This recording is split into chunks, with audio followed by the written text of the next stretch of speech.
This is CNN Breaking News.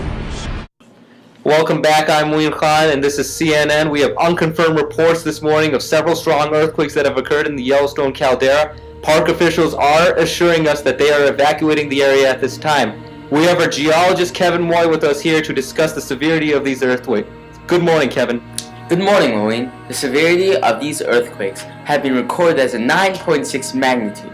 They have broken the all-time record in strength, and there are striking concerns that the Yellowstone area may erupt in the next 48 hours.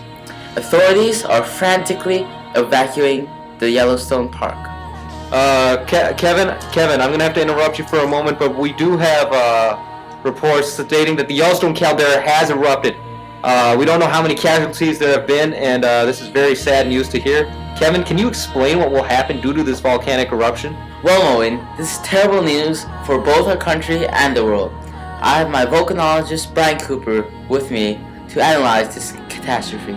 First of all, depending on weather conditions, there could be ash clouds that will cancel out all of the flights in and out of the U.S. and possibly around the world. We have reports flooding in from countless sources of massive loss of life, possibly in the thousands. This eruption has been predicted as being 1,000 times more powerful than Mount St. Helens, and the last time this volcano erupted, it ejected 240 cubic miles of ash into the atmosphere. Thanks for that report, Brian and Kevin. We have just received footage today. This footage may be disturbing to some viewers, and the viewer discretion is advised. Alright, we're here in Yellowstone National Park. We've had some really serious earthquakes here. The ground has literally rippled beneath our feet. The Park Service has initiated a full evacuation of the park because they're worried of some kind of super eruption. We're not too sure about that. Something that hasn't happened for, I think, 600,000 years. That sounds like what they said. We're not even sure if that's going to happen. We just think they're being paranoid. Oh, God!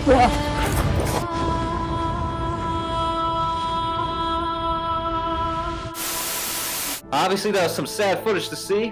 I added the dramatic music, of course, for dramatic purposes. And right now, we're getting reports from our on-scene reporter in the Yellowstone National Park. Good morning. Thanks, Moeen, for letting me show.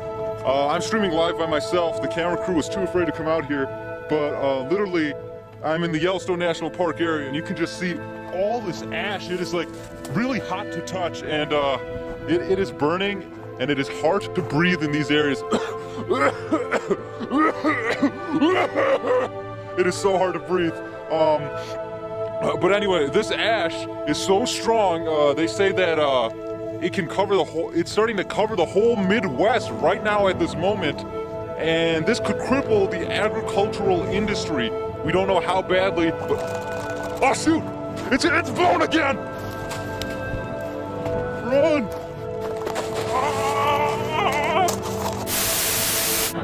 John? I need another on-scene reporter to go on scene for me. But right now, we have our geologist Kevin Moy with us here to discuss what we have learned from such a volcanic eruption so that we can be better prepared the next time something like this happens. The Yellowstone caldera is located primarily in Wyoming and sits over an active hotspot. The Yellowstone caldera itself is around 1,500 square miles across and 10,308 feet tall. Its volcanic explosive index is around 7 to 8, which means it is a supergiant volcano. Now, Kevin, maybe you misunderstood me, but what I was saying is, what can we learn from this eruption? You were describing the volcano, and not what we've learned. Well, honestly, I don't know. I'll just turn that over to my assistant, Brian Cooper. We have completely underestimated the capability and intensity of Yellowstone, and we seem to underestimate its power, and since its eruption 640,000 years ago, it seems Yellowstone was overdue for an eruption, so we're extremely foolish not to have predicted this earlier. Thank you, Brian and Kevin, for your feedback. I think it's safe to say that Yellowstone is going to lose a lot of tourism in the next couple years, and it's also safe to say that everyone should stay indoors at a time like this until we further notify the people. Good evening, everyone.